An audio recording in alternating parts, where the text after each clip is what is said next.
உண்மை சம்பவம். இன்னைக்கு நான் உங்களுக்கு ரியலாக நடந்த ஒரு காஸ்ட் ஸ்டோரியை பற்றி தான் ஷேர் பண்ண வந்திருக்கேன். வீடியோக்குள்ளே போகிறவனுக்கு யாரெல்லாம் என் சேனல் சப்ஸ்கிரைப் பண்ணிக்கலாம் அவங்க எல்லாத்துக்குமே ரொம்ப ரொம்ப நன்றி. அப்போ சப்ஸ்கிரைப் பண்ணாமலே பார்த்துட்டு இருக்கீங்க பார்த்தீங்களா, மறக்காம ஒரு சப்ஸ்கிரைப் பட்டனை தட்டி விட்டுடுங்க. வாங்க நம்ம பயந்துக்கிட்டே கோஸ்ட் ஸ்டோரியை கேட்போம்.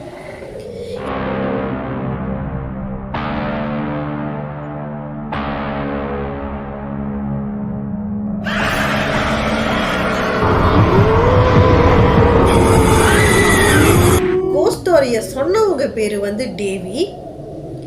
இது இந்த டேவிக்கு நடந்துச்சா பார்த்தீங்கன்னா கிடையாது. இது வந்து டேவியோட சொந்தக்கார ஃபேமிலி பக்கத்து வீட்டில் இருக்கிறவங்களுக்கு நடந்திருக்குது. ஸோ இந்த டேவி வீட்டு பக்கத்து வீட்டில் எப்படின்னா அவங்களோட சித்தப்பாவும் சித்தி அப்புறம் அவங்களோட ஒரு மக 10 வயசு ஒரு மக, இவங்க வந்து கீழ் வீட்டில் வாழ்ந்துட்டு இருக்காங்க. ஸோ இவங்களுக்கு மேல் வீட்டில் வந்து நம்ம டேவியோட அத்தை மாமா அவங்க மேலே ரெண்டலுக்கு இருக்காங்க. இந்த வீடு வந்து இந்த சித்தப்பாட வீடு வந்து சொந்த வீடு தான். இந்த சித்தப்பா வந்து மேஸ்திரி வேலை செய்கிறாரு. இவர் என்ன பண்ணுவார்னா நிறைய குடி போதைக்கு வந்து இவர் அடிமையாயிட்டார். எப்போதோ குடிச்சிட்டு தான் வீட்டுக்கு வருவார். அப்போ அன்றைக்கி ஒரு நாள் என்ன ஆகுதுன்னா இவர் குடிச்சிட்டு வீட்டுக்கு வந்திருக்காரு. ஸோ வீட்டுக்கு வந்ததுக்கு அப்புறமா இவர் என்ன பண்ணியிருக்காருன்னா போய் சாப்பிட்டுட்டு அதுக்கப்புறம் நள்ளிரவு 1 மணிக்கு இவர் வீட்டுக்கு வந்திருக்காரு. ஸோ சாப்பிட்டுட்டு அதுக்கப்புறம் இவர் படுக்க போயிட்டாரு. படுக்க போயிட்டு ஒரு 1/2 hour தான் இருக்கும்னு நினைக்கிறேன். அதுக்கப்புறம் அவர் வந்து பாதி தூக்கத்தில் எஞ்சி அவர் என்ன சொல்கிறாருன்னா, நீ யார் என் மேலே உட்காந்துருக்க, ஏஞ்சிரி கீழே போ அப்படின்னு சொல்லி இவர் கத்த ஆரம்பிச்சிருக்காரு. அப்புறம் வந்து அவங்க ஒய்ஃப் திடீர்னு ஏஞ்சி பார்த்துட்டு இவர் குடிச்சிருக்காரு, மேபி அதனால உளறிட்டு இருக்காருன்ட்டு அவங்க பாட்டுக்கு மறுபடியும் படுத்துட்டாங்க. அதுக்கப்புறம் என்ன ஆகுதுன்னா மறுநாள் காலையில் வந்து அவங்க டேவியோட சித்தி இருக்காங்களா, அவங்க ஏஞ்சி வந்து அவங்க ஹஸ்பண்டு கேட்குறாங்க, நீங்கள் இப்படி நைட்டில் எதுக்கு முனைவிக்கிட்டு கிடக்கீங்க, நீங்கள் இப்படிலாம் சத்தம் போட்டுட்டு இருந்தால் நாங்கள் எப்படி தூங்குறது, ஒவ்வொரு நாளும் எதுக்கு தண்ணி போட்டு வரீங்க அப்படின்னு சொல்லி இவங்க திட்டிக்கிட்டு இருக்காங்க. ஆனால் அதுக்கு வந்து அவர் எந்த ஒரு பதில் சொல்லாமல் சிரிச்சுட்டு அவர் பாட்டுக்கு வேலைக்கு போயிட்டார். ஸோ அவர் பாட்டு வேலைக்கு போயிட்டு அன்றைக்கி நைட்டு விடிய காலில் வந்து அவர் 1-1:30 அந்த மாதிரி வீட்டுக்கு மறுபடியும் வராரு. ஸோ வந்தானே அன்றைக்கும் அதே மாதிரி வந்து அவர் முனவ ஆரம்பிச்சிருக்காரு. யார் நீ ஏஞ்சி போ என் மேலே உட்காராத, ஏந்திரின்னு சொல்லி அவர் பணத்திக்கிட்டு இருக்காரு. அப்போ அவங்க ஒய்ஃப் வந்து எஞ்சிட்டாங்க. அவங்க எஞ்ச கையோட அவங்க எஞ்சிட்டு அவங்க ஹஸ்பண்ட்கிட்ட கேட்கலாமா இன்னும் முடிவு எடுக்கிறாங்க, கேட்குவோம் அப்படின்னு முடிவு எடுக்கிறதுக்குள்ள இவங்க வந்து மின்னுக்கு பார்க்குறாங்கன்னா அங்கே வந்து ஒரு உருவம் வந்து அவங்களுக்கு தெரியுது. அப்படியே நின்றுட்டு இருக்கிற மாதிரி ஒரு பெண் உருவம் வந்து அவங்களுக்கு தெரியுது.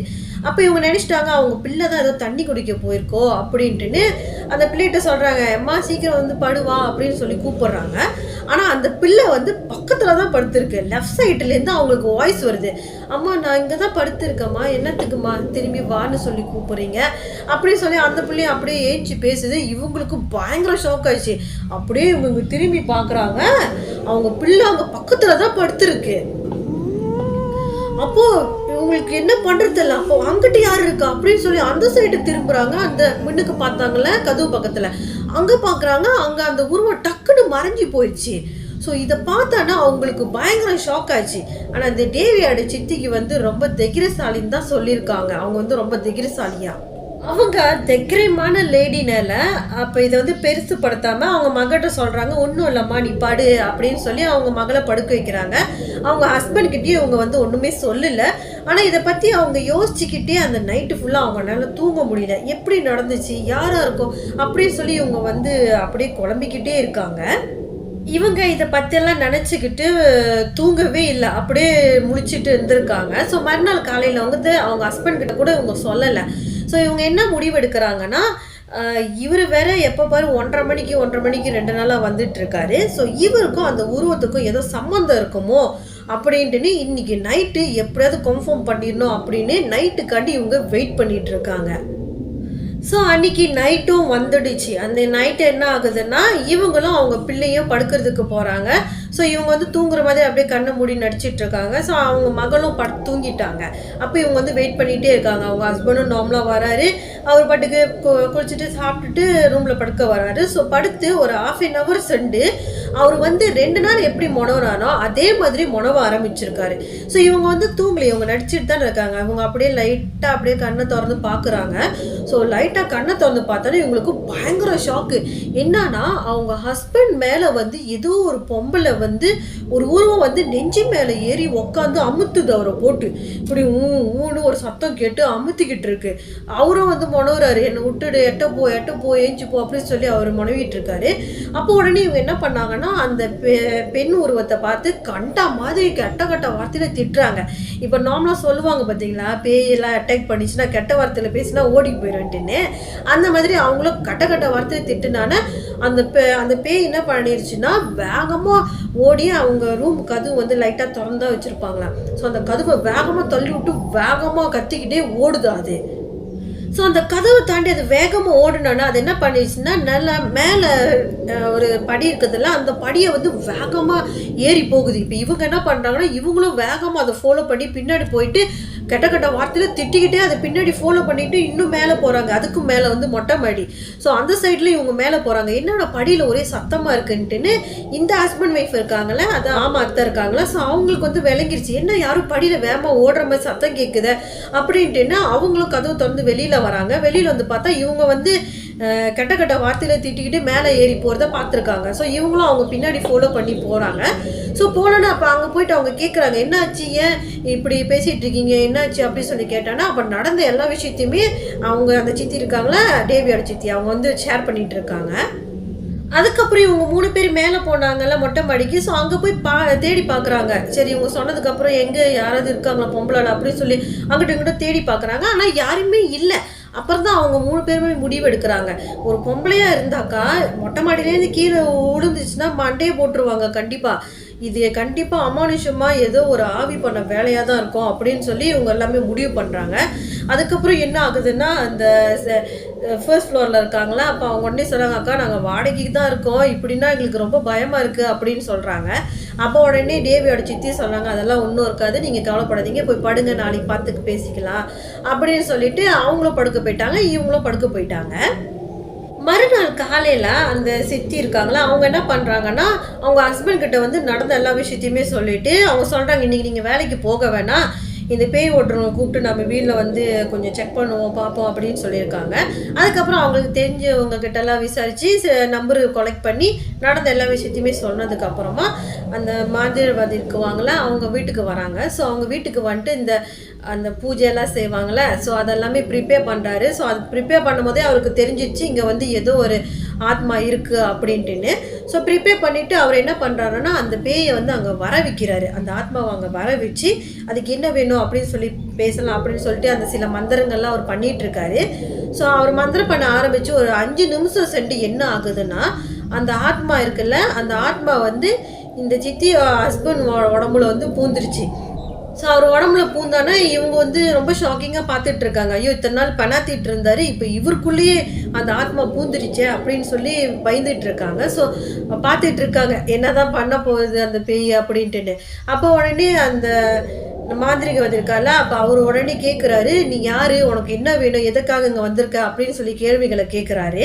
இப்போதான் அந்த ஆத்மா வந்து அவரோட உடம்புலேருந்து சொல்ல ஆரம்பிச்சிருக்கு என்ன பிரச்சனை அப்படின்ட்டுன்னு. ஸோ அந்த ஆத்மா வந்து இவரை ஃபாலோ பண்ணுற முன்னுக்கு ஒரு 4-5 மாதம் முன்னுக்கு வந்து அவங்க ஒரு 4 வீடு தள்ளி ஒருத்தவங்க இருந்திருக்காங்க, ஒரு ஃபேமிலி, ஹஸ்பண்ட், ஒய்ஃப், அந்த பிள்ளை, அப்புறம் அவங்க அண்ணன், இவங்க 4 பேர் இருந்திருக்காங்க. அந்த வீட்டில் வந்து எப்போதுமே அவங்க அப்பா அம்மா வந்து சண்டை போட்டுக்கிட்டே தான் இருப்பாங்க, பயங்கரமாக சண்டை போட்டுக்கிட்டே தான் இருப்பாங்களாம். அப்போது ஒரு நாள் என்ன ஆகுதுன்னா சண்டை முத்தி போய் இன்னும் பயங்கரமாக சண்டை போட ஆரம்பிச்சிருக்காங்க. அப்போ என்ன ஆகுதுன்னா அந்த பக்கத்தில் இருக்கிற அவங்க ஃப்ரெண்ட்ஸு, அந்த பிள்ளையோட ஃப்ரெண்ட்ஸ் இவங்களாம் இருப்பாங்களே, அவங்க எல்லாமே இந்த பிள்ளையை வந்து அவமானப்படுத்திக்கிட்டு உங்கள் வீட்டில் இப்படி தான் சண்டை போட்டுருப்பாங்க அப்படி இப்படிலாம் பேசி ரொம்ப அசிங்கப்படுத்தி பேசியிருக்காங்க.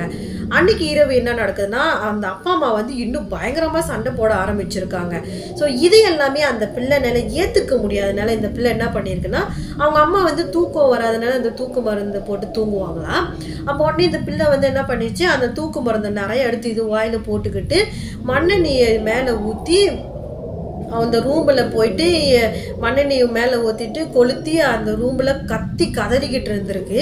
ஸோ அந்த சத்தத்தை கேட்டு அவங்க அப்பா அம்மா காப்பாற்ற போகலான்னு ட்ரை பண்ணுறாங்க. அவங்களால காப்பாற்றவே முடியல. அப்போ போய் ஹெல்ப் பண்ணவர் தான் இந்த சித்தப்பா.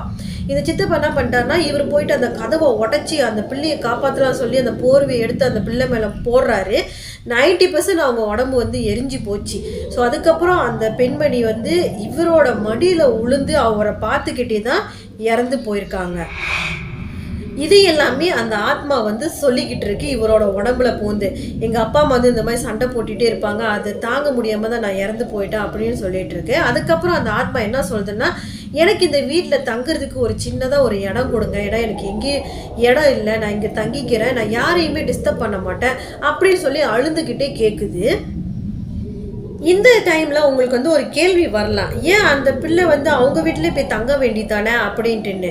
அங்கே என்ன இப்போ வந்து அங்கே வந்து அந்த வீடு கிடையாது, இடிச்சு போட்டாங்க. அது என்ன காரணம்னா, அவங்க அப்பா அம்மா வந்து அவங்க பிள்ளை அங்கே இறந்து போனதுனால அவங்களால அங்கே அக்செப்ட் பண்ணி இருக்க முடியல. அவங்க என்ன பண்ணிட்டாங்கன்னா, வேறு வீட்டுக்கு கொஞ்சம் தள்ளி வேறு கிராமத்துக்கு வந்து அவங்க போயிட்டாங்க. அங்கே போயிட்டு ரெண்டலுக்கு எடுத்து தங்கி இருந்துட்டுருக்காங்க. அப்போ என்ன ஆகுதுன்னா, அந்த வீட்டில் வந்து அந்த பிள்ளையோட உருவம் நடக்கிற மாதிரி, அப்புறம் அந்த பிள்ளை அங்கே நின்று அழுகுற மாதிரி, சிரிக்கிற மாதிரி, கொலுசு சத்தம், இது எல்லாமே அந்த ஊர் மக்களுங்க எல்லாத்துக்குமே கேட்க ஆரம்பிச்சிருக்கு. ஸோ அதனால தான் நம்ம பிள்ளை ஏதாவது இது பண்ணுவாங்களோ அப்படின்ட்டுன்னு அவங்க என்ன பண்ணிட்டாங்கன்னா, அந்த வீட்டை இடித்து தள்ளி போட்டு வேறு வீட்டுக்கு இவங்க போயிட்டாங்க. அதனால அந்த வீட்டுக்கு போக முடியாதுன்னு அந்த ஆத்மா வந்து சொல்லியிருக்கு. நான் இங்கே இருந்துக்கிறேன், எனக்கு இங்கே கொஞ்சம் சின்ன இடம் கொடுத்தா போதும் அப்படின்னு கேட்குது. அதுக்கப்புறம் அந்த மாந்திரிகர் என்ன பண்ணியிருக்காருன்னா, சில மந்திரங்கள் எல்லாத்தையும் பண்ணி அந்த பேயை வந்து அடித்து அந்த இடத்துலேருந்து விரட்டி விட்டுருக்காரு. அதுக்கப்புறம் இந்த விஷயம் வந்து ஒரு வருஷம் சென்று என்ன நடக்குதுன்னா, அந்த வீட்டில் உள்ளவங்க இருக்காங்களே, அவங்க வந்து அந்த இடத்துல போயிட்டு மறுபடியும் ஒரு புது வீடை கட்டியிருக்காங்க. ஸோ புது வீடை கட்டி, வீடு புதுசாக கட்டினா நம்ம சொந்தக்காரங்களாம் கூப்பிடுவாங்கள்ல, ஸோ அந்த மாதிரி அவங்க சொந்தக்காரங்க எல்லாத்தையும் கூப்பிட்ருக்காங்க. ஸோ எல்லோரும் அந்த ஃபங்க்ஷனுக்கு வந்து கலந்துட்டுருக்காங்க. அவங்களோட பெரியம்மா இருக்காங்களே, அவங்க என்ன பண்ணிட்டாங்கன்னா, டைம் ஆயிடுச்சு அவங்க வீட்டுக்கு வர்றதுக்கு. ஸோ மணி ஒரு 12 மணிக்கு தான் அவங்க வீட்டுக்கு போகிறாங்க. ஸோ அவங்க வீட்டுக்கு போனோன்னா அந்த மற்ற பிள்ளைங்க அவங்க பிள்ளைங்களாம் இருப்பாங்களே, வாங்கச்சி அவங்க வந்து கூப்பிட்றாங்க, வாங்கன்னு கூப்பிட்டானா அதோ வரச்சித்தி அப்படின்னு சொல்லிட்டு எல்லாமே வீட்டுக்குள்ளே பூந்துட்டுருக்காங்க. அந்த பெரியம்மா மட்டும் வீட்டுக்குள்ளே பூரல. அப்போ உடனே அவங்க கூப்பிட்றாங்க, வாங்கக்கா உள்ளுக்கு, ஏன் வெளியில் நிற்கிறீங்க, உள்ளே வாங்க அப்படின்னு சொல்லி கூட்டானே. இவங்க வந்து உள்ளே போகாமல் வெளியில் நின்று ஓன்னு அழுக ஆரம்பிச்சுட்டாங்க. அப்போ அவங்க அக்கா என்ன சொல்லியிருக்காங்கன்னா, நான் வந்து உன்னோட அக்கா கிடையாது, நான் வந்து உன் மக அப்படின்னு சொல்லி சொன்னோன்னே அவங்க அம்மாவுக்கு வந்து என்ன பண்ணுறது தெரியல. அவங்க உடனே சொல்கிறாங்க, ஏம்மா எங்களை இன்னமும் நீ காயப்படுத்துகிற, நானும் அப்பாவை செஞ்சு தப்பு தான், உங்கள் அண்ணன் நினச்சி நீ வாழ விடு அப்படின்னு சொல்லி அவங்க அம்மா சொல்கிறாங்க. அதுக்கப்புறம் அந்த ஆத்மா வந்து அவங்க பெரியம்மா உடம்புலேருந்து என்ன கேட்குதுன்னா, ஏம்மா என்னை இந்த வீட்டுக்குள்ளே வர விடாமல் இப்படி பண்ணியிருக்கீங்க அப்படின்னு. அவங்க என்ன பண்ணியிருக்காங்கன்னா, இந்த மாதிரி அந்த மந்திரம்லாம் பண்ணி வீட்டுக்குள்ளே வர விடாமல் பேய் இது பண்ணுவாங்களா, அந்த மாதிரி மந்திரங்கள்லாம் பண்ணி வச்சுருக்கறனால தான் இவங்கனால அந்த வீட்டுக்குள்ளே பூர முடியல.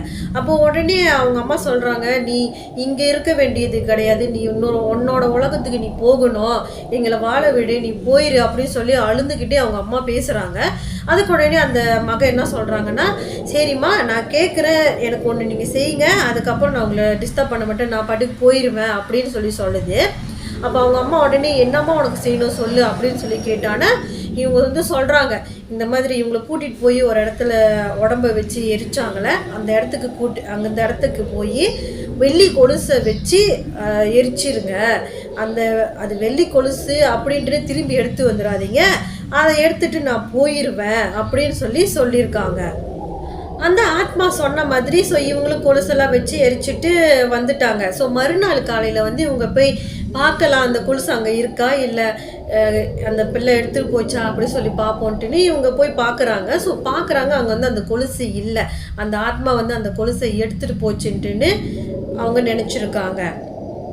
இந்த ஸ்டாரிக்கு அப்புறம் நான் ஒன்று ஷேர் பண்ணலான்னு இருக்கேன். ஸோ வீட்டில் வந்து ஹஸ்பண்ட் ஒய்ஃப் இருந்தீங்கன்னா, பிள்ளைங்க முன்னுக்கு தயவு செஞ்சு சண்டை போடாதீங்க. நீங்கள் சண்டை போட்டிங்கன்னா நம்ம பிள்ளைங்களுக்கு வந்து அவங்களுக்கு இன்னும் விவரம் தெரியாது, அதனால் என்ன பண்ணுறது தெரியாமல் இந்த மாதிரி கிறுக்குத்தனமாக ஏதாவது பண்ணிப்பாங்க. ஸோ அவங்கள இருக்கிற வரைக்கும் அவங்கள நம்ம சந்தோஷமாக வச்சுப்போம். அவங்க முன்னுக்கு நம்ம சண்டை போட வேணாம். ஸோ பிள்ளைங்க பாட்டுக்கு என்ஜாயாக இருப்பாங்க, அப்பா அம்மா நம்மளை நல்லா பார்த்துக்கிறாங்க அப்படின்னு அவங்க நினைப்பாங்க. அப்போ தான் அவங்களோட லைஃப் வந்து அவங்க நல்லபடி கொண்டு போவாங்க. ஸோ யாரும் பிள்ளைங்க முன்னுக்கு சண்டை போடாதீங்க. ஓகே. ஸோ இது வரைக்கும் என் சேனலை பார்த்தவங்க எல்லாத்துக்குமே ரொம்ப நன்றி. அப்புறம் சப்ஸ்கிரைப் பண்ணாலும் பார்த்துட்டீங்க, மறக்காமல் சப்ஸ்கிரைப் பண்ண தட்டி விட்டுடுங்க. அப்போ தான் நான் மேலும் மேலும் போகிறேன் வீடியோஸ் உங்கள் நோட்டிஃபிகேஷனில் வந்து சேரும். ஸோ அடுத்த வீடியோவில் உங்களை சந்திக்கிறேன்.